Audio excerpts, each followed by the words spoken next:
இந்த கோப்ரோவை தண்ணிக்குள்ளே விட்டு மீனை ஃபுல்லாக வீடி எடுக்க போகிறேன்.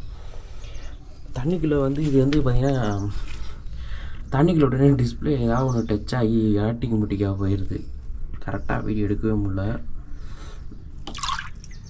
கொஞ்சம் மீன்லாம் அடியில் போட்டோம்.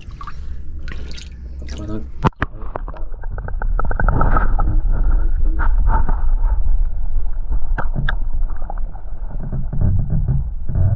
தண்ணிக்கடியில் பேசுகிறேன். வாய்ஸ் கிளியராக இருக்கா என்னன்னு சொல்லி ஒன்றும் தெரியல.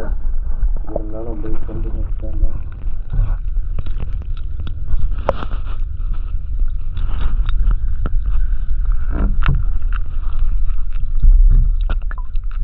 கை எப்படி இருக்குன்னு சொல்லி சொல்லுங்கள்.